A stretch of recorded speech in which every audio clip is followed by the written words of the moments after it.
Louisville, Kentucky. Saturday night, 8:30 p.m. Eastern Standard Time, our usual Saturday night live stream. A couple weeks from now, we'll be at the Chicago. 2 weeks. 2 weeks? That's what I said, a couple weeks. For the Fest for Beatle fans. Who of you are going to be there? Little Beatles Corner's going to be there. Polly's going to be there. Mikey Rugla's going to be there. Mikey said, hello, Sticker family. How you doing, Mikey? Woofy baby waved. Woofy baby, how's it going? Little Beatles Corner said, hi, everybody. Patricia. Mikey alerted me to the 4 paint by numbers Beatles that were put on eBay today, and 3 of them were factory sealed. Paul McCartney was the only one that was opened up and used a little bit. But the John Lennon and the George Harrison Ringo Starr were all sealed, and Mikey's going to buy the John Lennon from me. I had to get it in the first minute or somebody else would have snapped on it. Patricia said, hi, everybody. How you doing, Patricia? T-shirt said, hi, sticker people. How's it going, T-shirt? Polly from T-shirt Express. Polly said, hi, Stickermania family and everyone watching. How you doing, Polly? We'll see you a couple weeks in Chicago. There's Polly's business card, T-shirt Express on. His business is in Staten Island, and he has an eBay store, T-shirt Get Uncle Paul, because Uncle Paul's Express on eBay. Uncle Paul said, hello, everyone. How you doing, Uncle Paul? Uncle Paul's Beatles Pop Playhouse. That is his business card. Danny Goldstein said, hi, folks. How you doing, Danny Goldstein? Do the T-shirt Express. T-shirt Express said, if you think about it, aren't we all sticker people? Yep. And Danny worked out a deal with me. I'm gonna made a deal with this on this original 8mm film of the Hassles, Billy Joel's first group when he was 16, 17 years old. And he's gonna get the contact sheets with it also from the Connie Denave. Yeah, It's Denave, starts with N, estate. The other contact sheets I'm getting blown up. Those are some fisheye contact pictures of the band, the Hassles. Mikey said, love it. Carl Sebastian said, hi, Stickermania family. How you doing, Carl? Mikey said, yes, I am. Talking about buying that, I believe. Yeah. Dave Evans said, good evening, Sticker family. How's it going? Okay, Dave Evans. How you doing? Kevin W. said, hello from San Diego. Love your Led Zeppelin shirt. Kevin W. from San Diego? Yeah. Yeah. San Diego, I went to the San Diego Zoo once in the 90s. And I saw the Beat Farmers in concert at a little bar. You guys out? Anybody's heard of the Beat Farmers? Give a like, everybody. So what here's on the table? Do we have a giveaway tonight? Yes, we're going to give away. I really shouldn't talk about it until I'm ready to do it. Alright, just do your thing. Oh, I was just asking. Got this in today from Perry Cox. Says, thanks, Frank. A little note from Perry Cox. A near mint picture sleeve of Can't Buy Me Love. The most valuable stock original picture sleeve there is of the Beatles. Beautiful shape. They only made one pressing. A couple 100,000 of these on the East Coast, and the song was going straight to #1. They didn't see any reason at all to make West Coast picture sleeves, and no more reprinting on the East Coast. One pressing, and that was it. That's why it's so hard to get a hold of now. Mikey said, how much for the 45? They can't buy me love. I guess, whatever, 45. Expensive, Mikey. About the same amount you're going to pay for the John Lennon paint by number. Well, they're going to want to know. $2,000. Jesus. Gotta be one of the rare or the most valuable picture sleeves in the world. Nicole said, hi, Frank and Sticker Kids. It's only me because Skylar's not here. He said, okay, I'll pass. Ha! I figured that. Do the Kevin W. Kevin W. said, love the Beat Farmers. They're back and still playing live. All right. They still got the original drummer, or didn't the drummer die? The one with the real deep voice? Ozzy. No. Here's some other Rolling Stones original picture sleeves. 65 Christmas Satisfaction and 68 Jumpin' Jack Flash. Mikey did. Notice on the back, they got the backs of them. In the front, that was a David Bailey photo. And that's about the last photo that Brian Jones was in the group. Jumpin' Jack Flash. Mikey said condition looks great, and Danny Goldstein said condition looks mint. Yeah, it is. And then Kevin W. said yes, they have a new drummer. I figured that drummer I thought died several years ago. No, he didn't. Rolling Stones, The Exile on Main Street. Got this part of that Connie DeNave estate. She was into the Rolling Stones. She had a lot of Rolling Stones memorabilia. These photos were pretty sure were all taken out in LA when they were mixing the Exile on Main Street.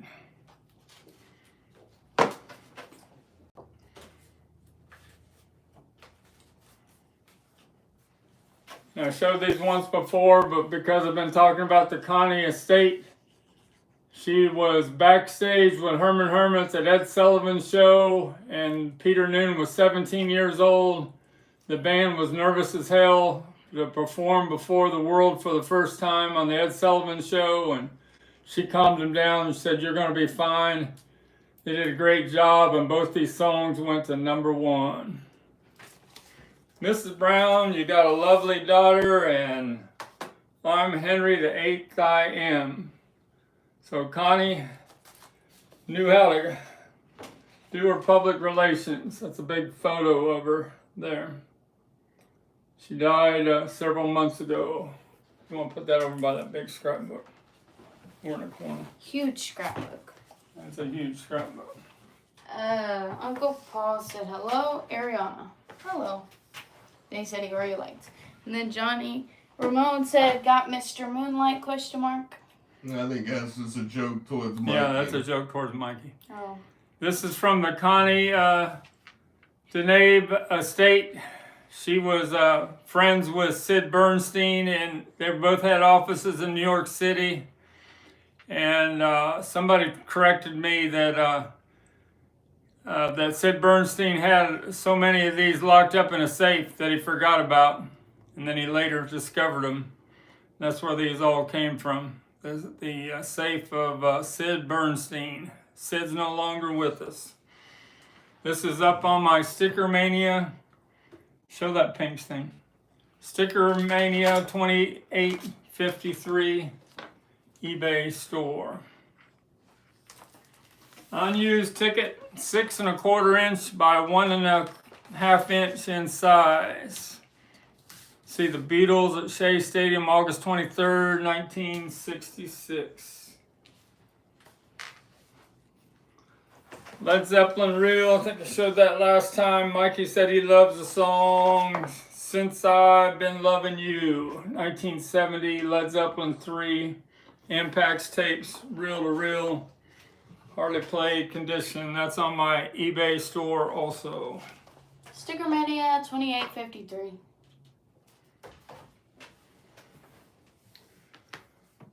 All right, what's going on with everybody out there today? Billboard charts in the United States, #1 on the albums is the Jack Boys and Travis Scott. #2 on the album chart is Swag by Justin Bieber. #3, I'm the Problem by Morgan Wallen. #4, Clips, Let God Sort Them Out. And #5, the K-pop girls from that soundtrack, the Demon Hunters.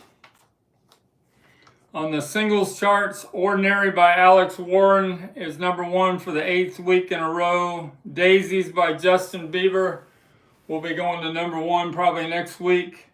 What I Want by Morgan Wallen and Tate McRae at #3. Golden by the K-pop girls is #4. And Just in Case by Morgan Waller's #5. Love Me Not is still moving up the charts. My song that I love a lot by Ravine Lene is #7. In the UK single charts, Daisies by Justin Bieber is already #1. And on the album charts in the United Kingdom, Alex Warren is #1. Tyler, the Creator's #2, but the next 3 spots are Oasis, #3, #4, #5, Oasis. They just got done performing their second show at the Wembley Arena in London. Jeff Coley said, howdy, Frank, and you say hello. To who? Jeff Coley. How you doing there, Jeff? Uncle Paul said, New Chapel next week. Is Subway coming out next week there, Uncle Paul? Chapel Rome. Or are you talking about the new show next, or show in Norway? Also Norway. Trivia question time. Friday.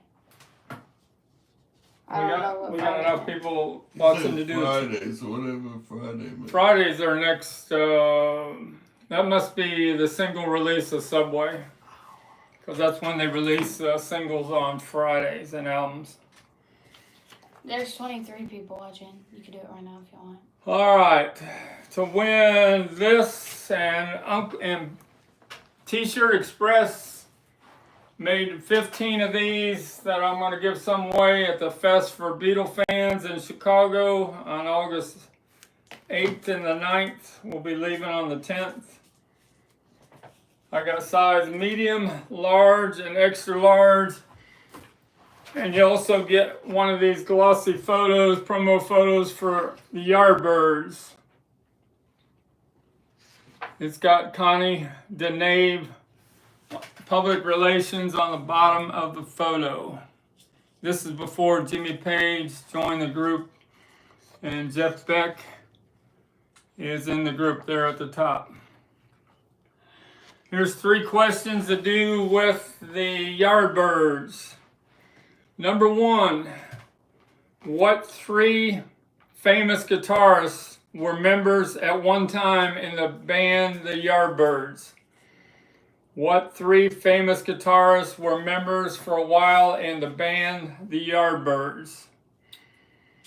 Which nightclub in #2, which nightclub in LA did the Yardbirds hold a press conference in September of 1966? A nightclub in LA.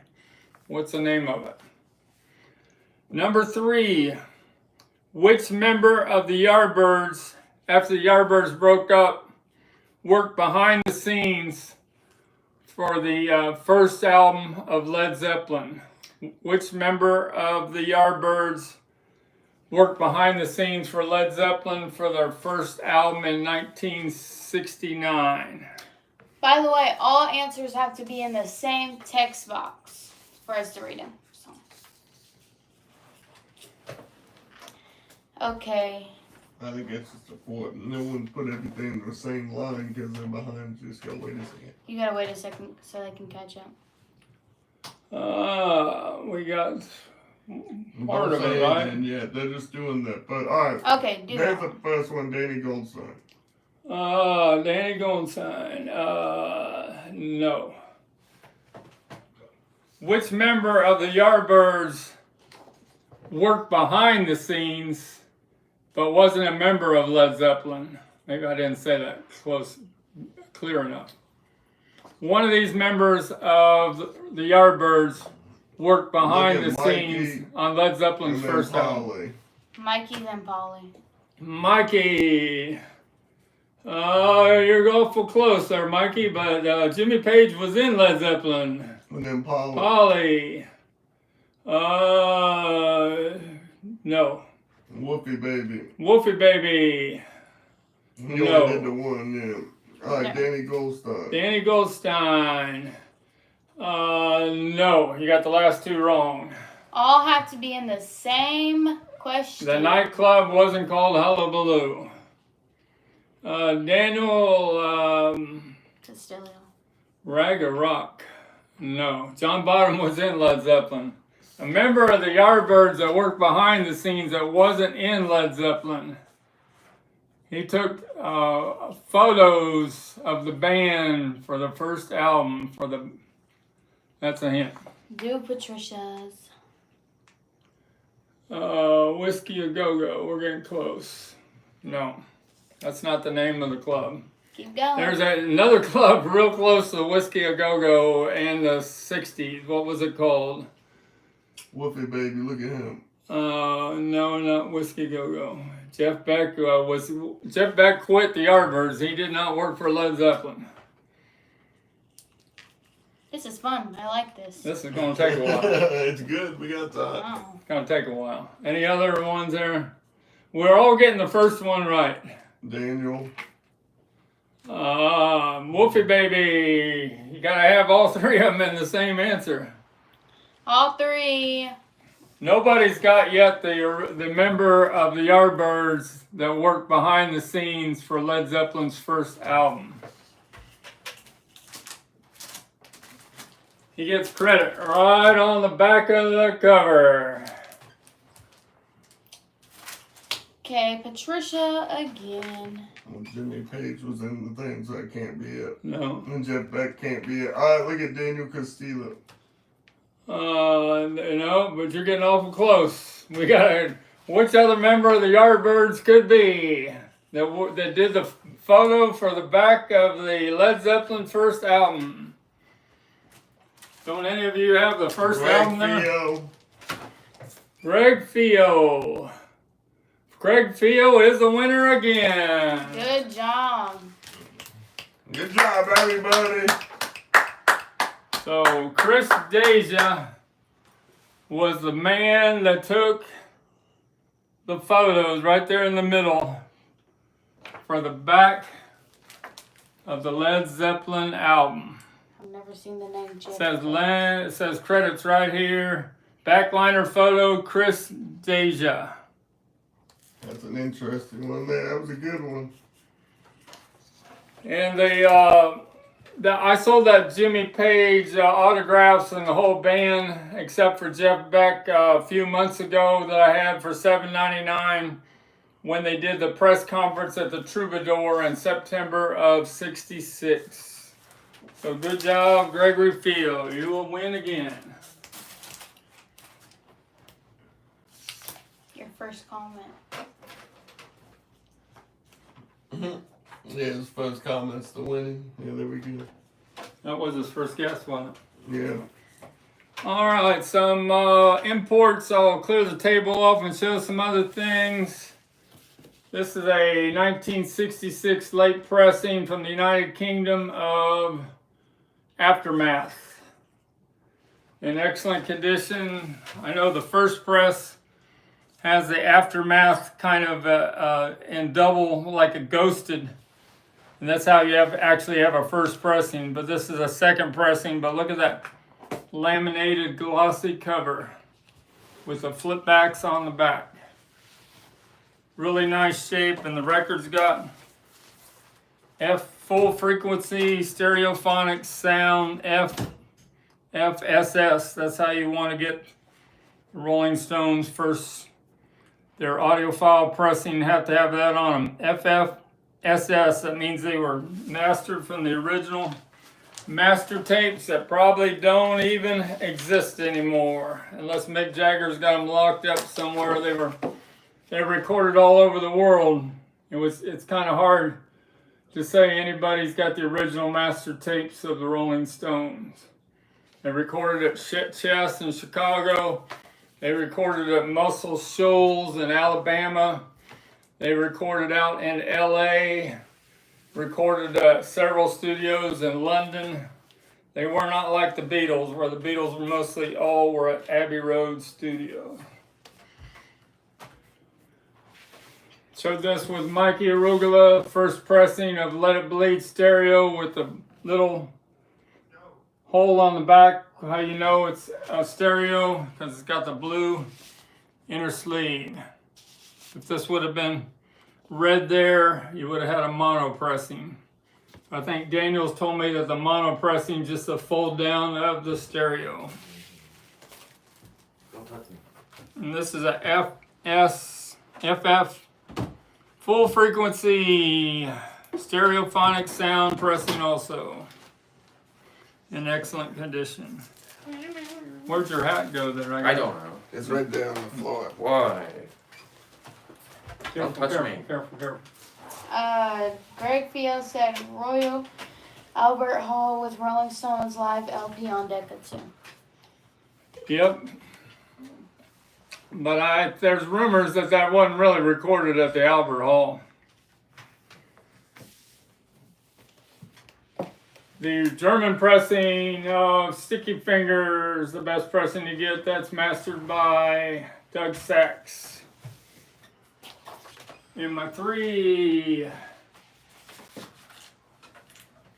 UK exports to the military that I got in a heavy auction several weeks ago, they're all on hardly played, excellent condition.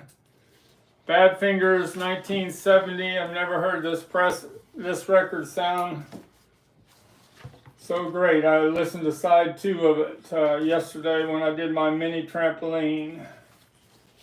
Badfinger. I think that somebody said they sold a set of the autographs on one of their albums for a $900 to Perry Cox. Harry from Harry's Music Room, that was it.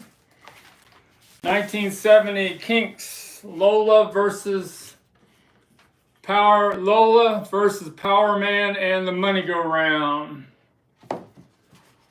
None of these UK albums in a military base would have been factory sealed in 1970. That's what they got a little price tag. The suggested retail price was $4.98, and they were discounted at $2.50. The military got a discount, big discount.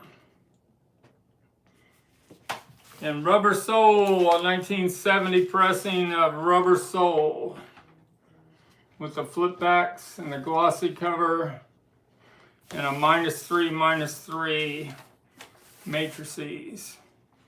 It's got a 1-box EMI. When they went to the mid-70s, there was a 2-box EMI. So this would have been the first black Parlophone label that was pressed. It started being pressed in 1969. 1-box EMI.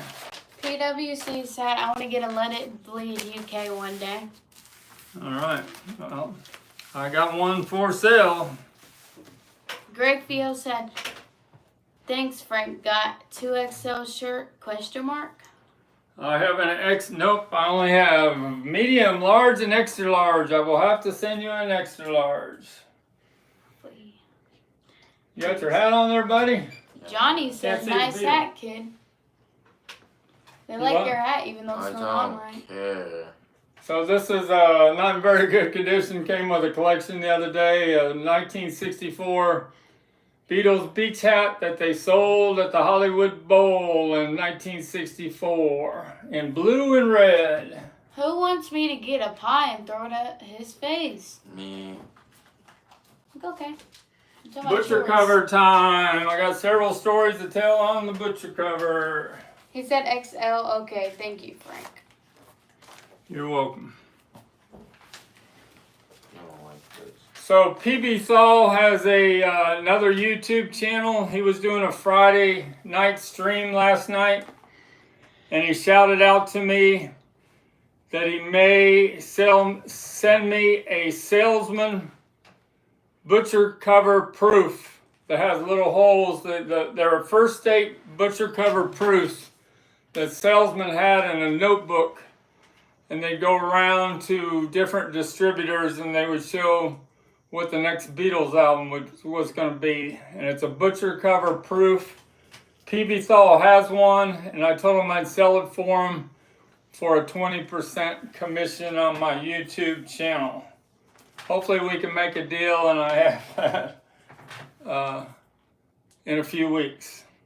So thanks a lot for Patrick at least giving me a chance. Harry was saying that he could either go to Rockaway Records or Perry Cox, or that I might be able to sell it for him. I think Perry Cox might charge up to 30% commission. I'm Perry Cox. All right, butcher covers. You saw this one that I peeled, the East Coast. This is up on my STICKERMANIA 2853 eBay store. I've sent offers out now of $1,888 on this East Coast number 2. Excellent peeled yesterday and today. The flaw is it's got prominent horizontal glue lines, which most of them do, but they all usually always have them right here. This has them in several horizontal spots. You never know when you peel what you're going to find in a butcher cover. They've been covered up for 58 years. No, are we at 59 yet?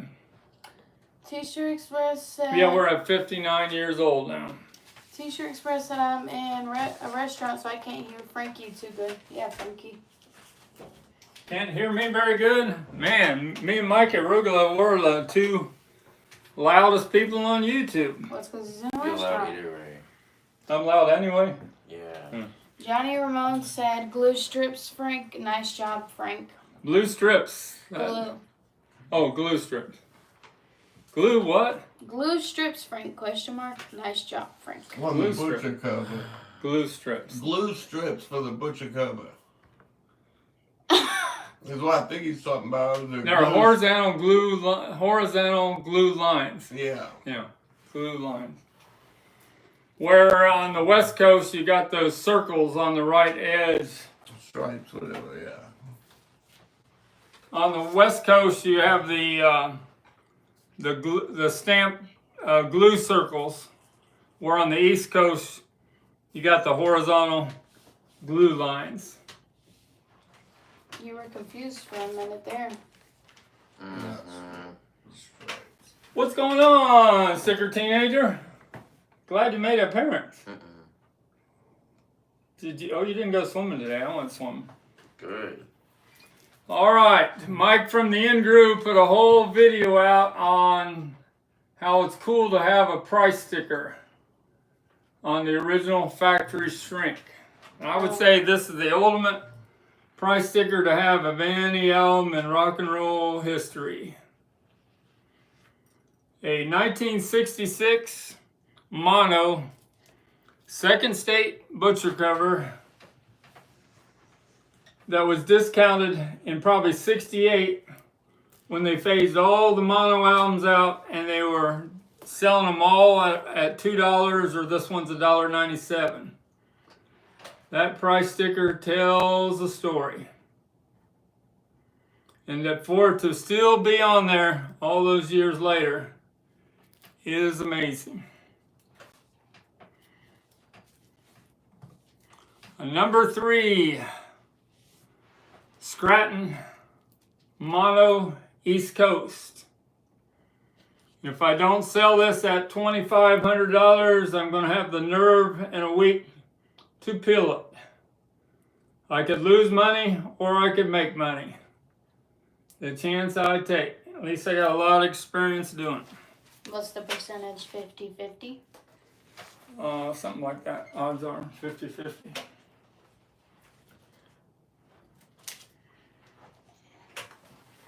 Badfinger, straight up. Showed the other Badfinger, no dice. This was the next album. And when this is a UK pressing, when they sent the tracks in for Apple to get approval, they rejected them, said it wasn't good enough, and then they brought Todd Rundgren and George Harrison in to produce the tracks and make them magic. Badfinger, straight up. I have a USA pressing coming in the shrink that has the hype stickers for both hit songs, Day After Day and Baby Blue. Mikey said don't peel it. Don't peel it? Yep.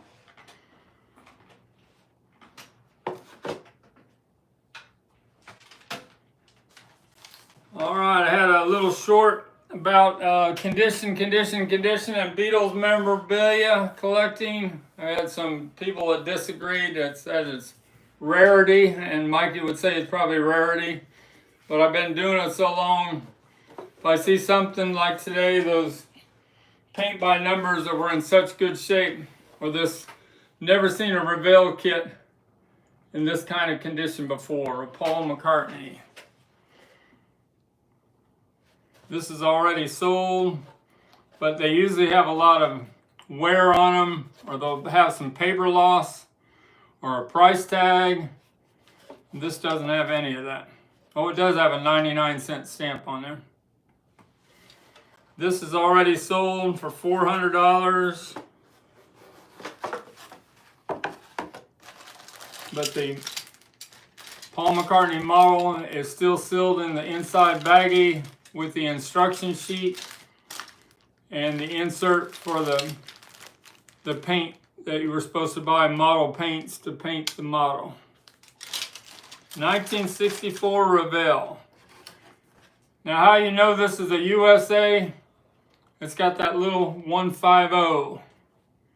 The ones in the United Kingdom, they're a little more brighter in colors, and they don't have that 150 on the end.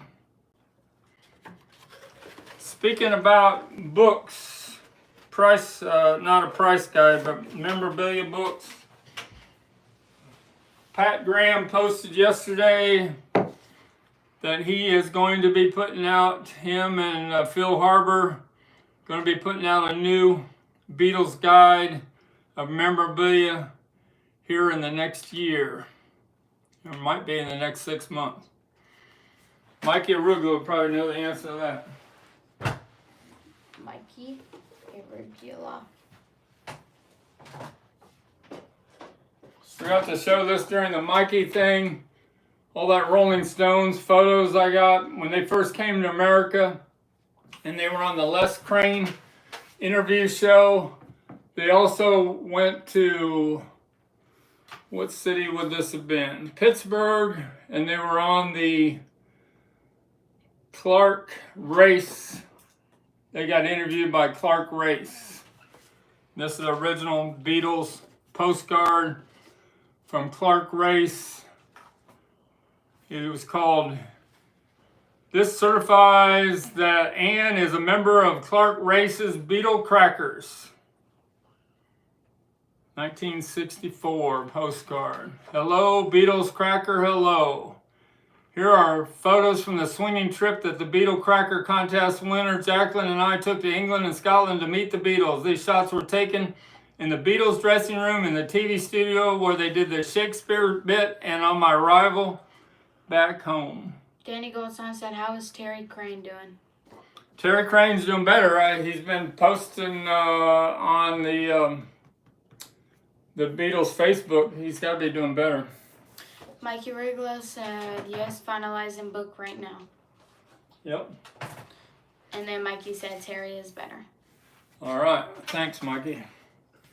Mikey might have one of these that's still filled with all the sealed packages. But I thought this was in pretty nice shape of a store display case for the color photos. from 1964. They're usually in a lot rougher shape than that. Mikey, is that in pretty good shape?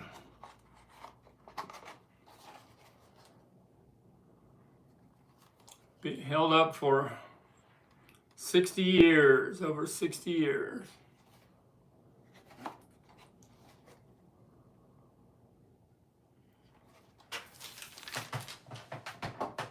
KRWD said Frank Clark Grace worked for KDKA radio in Pittsburgh and was nicknamed Dick Clark of Pittsburgh. What about Dick Clark? Dick Clark was in Philadelphia. Frank Clark Grace worked for KDKA radio in Pittsburgh and was nicknamed Dick Clark of Pittsburgh. Oh, I got you. He's nicknamed Dick Clark. Connie, She had to reread it. give me that Connie photo again, behind you.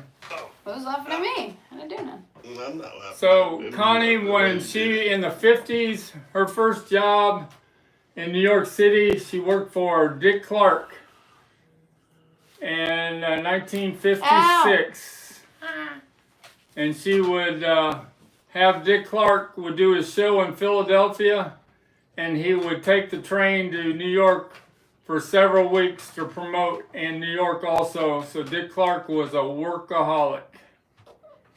And he also did a Saturday show in New York City for the teenagers. Mikey said yes, and you have it with all the packs. Show me the big scrapbook just a second. I'll show that Frank Sinatra photo again. Jeremy? What? Mikey said yes, and you have it with all the packs. He has it with all the packs? Oh yeah, he does. Way to go, Mikey. That's got to be worth a ton of money now. So this is the big scrapbook I won for a lot of money in the Connie Nabe estate. And the first page has got Frank Sinatra and Max Baer, a huge original glossy photo from the original negative. How old would Frank Sinatra would this been from the late after World War II? His son was Max Baer Jr. that was Jethro on the Beverly Hillbillies. All right, I'm done with that. Yay. Greg Fio said sidebar Frank Rolling Stones live at Royal Albert Hall on Decca verified. Okay. KRWD said that's neat, Frank. With your baby's hat, I think would have bought that in a heartbeat. Here's some other photos that came out of that scrapbook. Connie with Dave Clark at the airport with the rest of the Dave Clark 5 behind her. These are all original photos from the original negatives were in that huge scrapbook. Connie with Man for Man.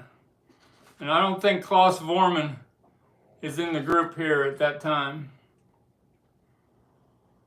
When was Klaus Vormann in the Man for Man? Later on. Connie with Freddie of Freddie and the Dreamers. Got the original New York photographer stamp on the back. They all worked out of New York City.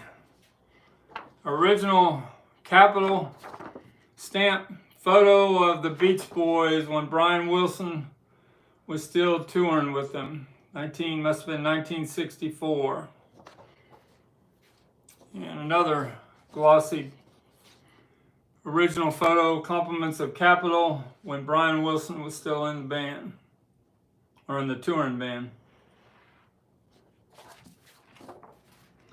Connie, when she was on the Les Crane show.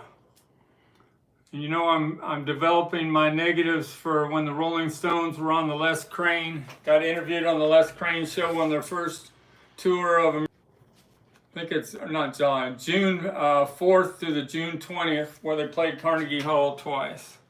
So this doesn't exist on video anymore, but I'm gonna have photos of the Rolling Stones being interviewed, about 20 photos on the Les Crane show. This is Les Crane right over here.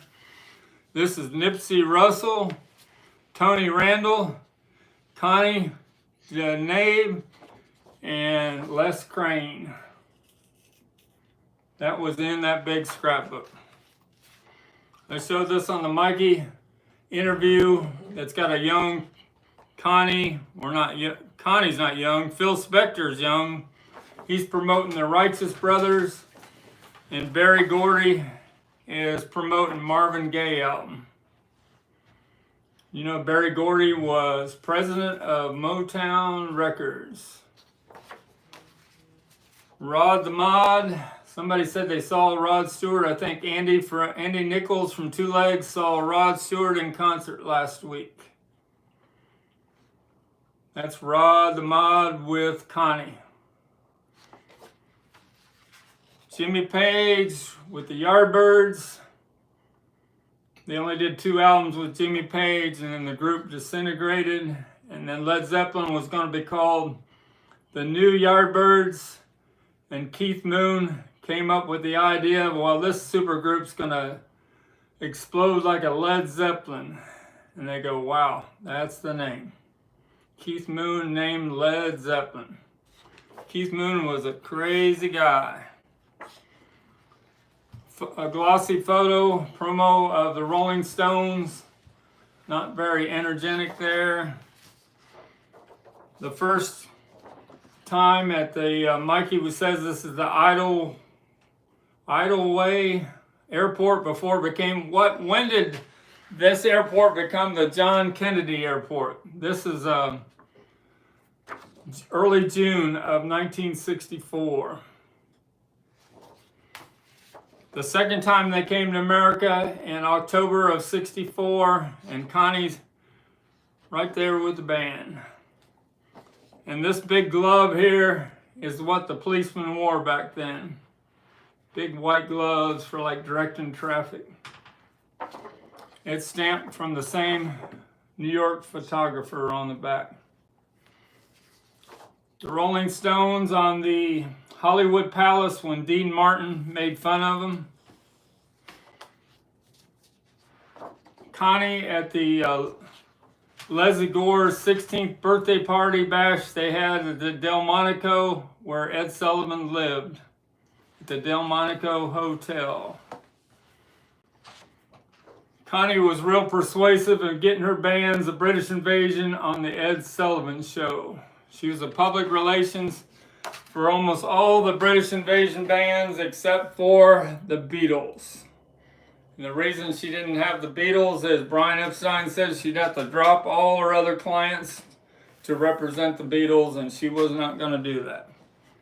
And the rarest photo I got out of that scrapbook is the fans at the Rolling Stones Carnegie Hall show. They did 2 shows, 5 o'clock and 9 o'clock, on June 20th, 1964. Sid Bernstein brought the Beatles to Carnegie Hall. Carnegie Hall got upset with him about it. He sent them flowers. They got over it. They said, can you send another group in that's tamer than the Beatles that the girls won't be so excited? He said, sure, I got the Rolling Stones. And then they told him, don't you ever call them again. Look how all those girls all dressed up in gowns to get into the Carnegie Hall. But then they just went crazy. Billboard magazine. Okay, I need to do some comments. All right, I forgot to show the real rare one. Cost me a lot of money from the 1975 Grammys that Connie was in charge of. She did it in New York City instead of LA, and she had David Bowie, Elton John, Paul Simon, Art Garfunkel, Rod Stewart, and John Lennon, and came out and presented one of the Grammys. And Gregory Field will like this. He's got a Dr. Winston O'Boogie button on, if you can see that, and his Elvis button. Okay. Greg Field says September 23rd, 1966, show was disrupted by a fan who ran on stage. Album included studio recordings with overdub crowd music to create a live. Thank you. Okay, go ahead. Well, I gotta keep moving. Wikipedia has the full rundown at the end. Frank, love the black and white Stone shots. Thanks. KRWD said, yep, Max Bayer had a killer punch. Johnny Ramone said, Rolling Stones live, great album, great What are you talking to him? The best Rolling Stones live album is the at Madison Square Garden, Get Your Yayas Out. I tend to disagree on that one. Mikey Rigolo said, I called it Idle Went Wild, but at the end of 63, it was already JFK. So that photo is from the JFK airport. Even when the Beatles were there, it must have been the John Kennedy Airport. Danny Goldstein said, there's a biography about her that I think I'm going to buy on Amazon. Right here. We got it in 3 days. It's a real good, it tells the backstory of everything. The Image Maker. I read it in 2 days, 275 pages. Billboard magazine, August 23rd, 1964. There's some cool articles in here. The first page says Livingston Beatles feat for charity. Hollywood. It'll be Beatles and ice cream at a $25 a head charity bash to be tossed here by Capitol Records president Alan Livingston. The Meet the Beatles private party will be held between 4 and 7 p.m. Monday, 24th. So they told this story about a week before it happened, at the Brentwood home of Alan's mom, his wife Nancy Olson, her mother. Film colony celebrities and their youngsters are the invited guests. Attendance is being limited to 400. Admission will be $25 per person, child or adult, with all proceeds going to the Hemophilia Fund. No child will be admitted without an adult, and no adult can attend without a youngster. Isn't that strange? Each youngster will have his picture taken with the Beatles. The fair will be catered by Will Wright's local posh ice cream parlor. Livingston will pick up the tab on all expenses so the full proceeds could go to the charity. You can leave. Greg Field said Yayas is a classic, and Dave Evans said he agrees with you on the best Rolling Stones album. Yeah, he got the UK pressing I sent to Dave Evans of the Get Your Yayas Out, and you've never heard the Stones sound like that before live when Mick Taylor first joined the group, Madison Square Garden.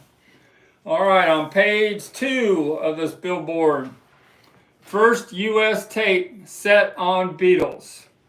Hollywood. Capitol will record the Beatles at their August 23rd Hollywood Bowl concert. The label was thwarted in their efforts to record the group last February in Carnegie Hall because of restrictions by the English Musicians Union, which now have been cleared, according to Capitol Records Vice President Vol Gilmore. George Martin, the group's English A&R man, will fly here to handle the session. If the project is successful, it will be the group's first American disc taping. Videotape of their Washington concert has been shown to closed circuit theater audiences. So that's something that never happened in 1964 because the Beatles thought it didn't sound good enough. But they tried. All right, on the charts this week. On August 22nd, 1964, number 1 is Where Did Our Love Go by the Supremes. Dean Martin, who made fun of the Rolling Stones, has a number 2 song on the charts, Everybody Loves Somebody. And who's on number 3? The Beatles with A Hard Day's Night. Number 5, and zooming to the top of the charts, only been on the charts 2 weeks, and it would be number 1 the 3rd week, is House of the Rising Sun by the Animals. So the House of the Rising Sun were one of those songs that went to the top of the charts as fast as the Beatles did. On the album charts, the Beatles are number 1 at A Hard Day's Night, and number 2 was Something New. Beach Boys is number 4 with All Summer Long. And all the rest of them are all Giltz and Gilberto, Hello Dolly, Funny Girl, Hello Dolly's twice in the top 10, one original and one by Louis Armstrong. Pink Panther. And number 9 is Dave Clark 5 Return. And number 10 is Cotton Candy by Al Hurt. So the charts were pretty weird at that time. There's a full page ad for Roy Orbison, Oh Pretty Woman. Mikey said, would love pictures of the ice cream party and the girls with the Beatles. Yeah, those are great pictures. Greg Field said, get your Yaya's 1978 Decca UK Dutch pressing on blue vinyl. Amazing. All right, there's one other thing that's interesting in this billboard. The first ad that talks about, or article that talks about the Beatles record player before they hit the stores. New York, a 4-speed portable phonograph featuring the full color action photos of the Beatles is being shipped this week by Symphonic Electronic Corporation. The unit is priced to retail at $29.95, which was a lot of money back then. The photos are on the cover in the inside lid liner of the machine. Each photograph is packed in a carry-home 4-color carbon carton on which there are portrait drawings of each of the Beatles. So that cardboard box that the Beatles record player came in, there's very few in the world, and that cardboard box is worth at least $2,000 to $5,000. All right, that's the interesting Beatle articles that was in that billboard.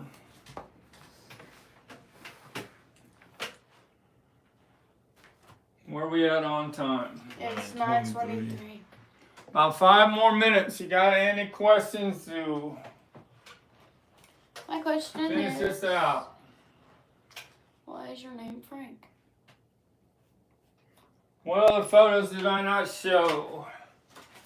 I showed that on Mikey's of the Rod Stewart, when Connie was representing Rod Stewart in the Faces from the early 70s. She said she was asleep once in her bed, a hotel room, and Rod Stewart and the Faces somehow got in, and they probably were up all night, and they were just trying to get Connie going.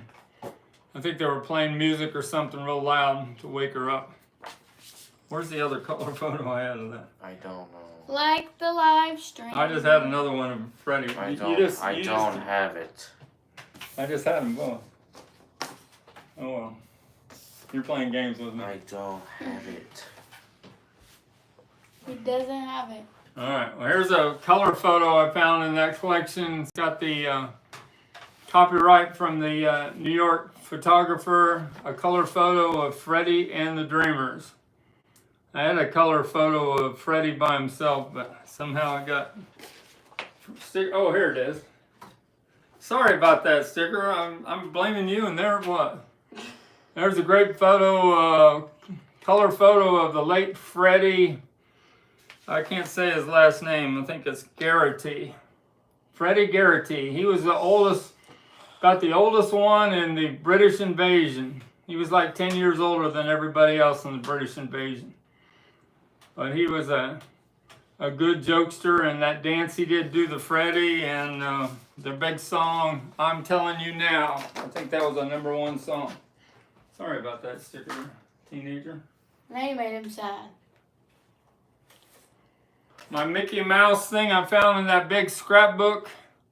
There's only one other one I could find on Google from 1956, but it was signed by another member. It wasn't signed by Jimmy Dodd, the lead, not the adult, but he was the oldest one of all the teenagers. He looked like he was a college student with all the kids in the Mickey Mouse Club Mouseketeers. And he signs that on the bottom. He did a hand. He goes, Dear Connie, a million thanks for all the wonderful stories. The richest guy in the Herald Tribune, the bio and the pic in the TV Star Parade, and the Jimmy Dodd story in Complete TV.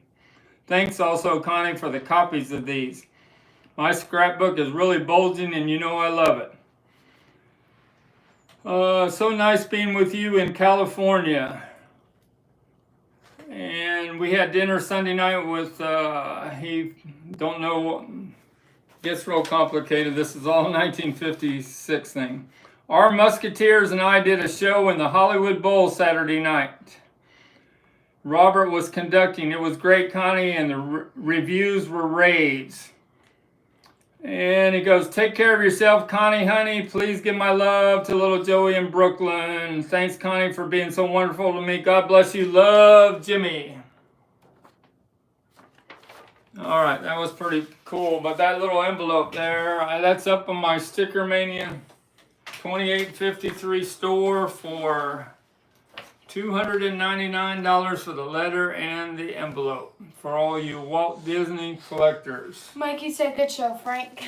Show me that one. If you want to get a hold about anything I showed, it's Mr_STICKERMANIA@yahoo.com. And I have a big collection of 20 items of rare Beatles albums and singles from like introducing the Beatles ad back and the very first pressing of Love Me Do from England, and the very first pressing of Love Me Do from Canada.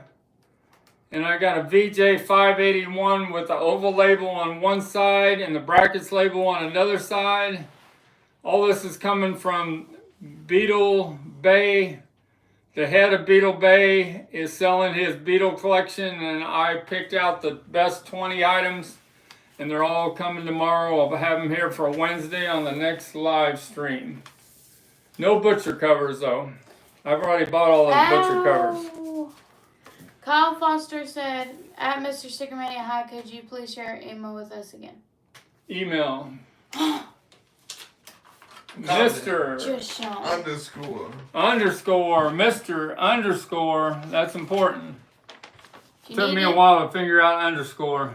If you need to take a STICKERMANIA@yahoo.com. When me and Mike Arugula do our live interview, it's on the bottom of the screen. We need to start putting Mike Arugula's Gmail on the bottom behind He had below it, him. but he changed it to his name because he has to put it when he puts in the login. But he Gotcha. changed it to his name, I guess. All right. Thanks a lot for joining us, and check back with us on Wednesday. I'm going to have a big Beatles collection of many rare Beatle albums and singles from around the world. Goodbye, y'all. See ya. Thanks. See you. Right, everybody.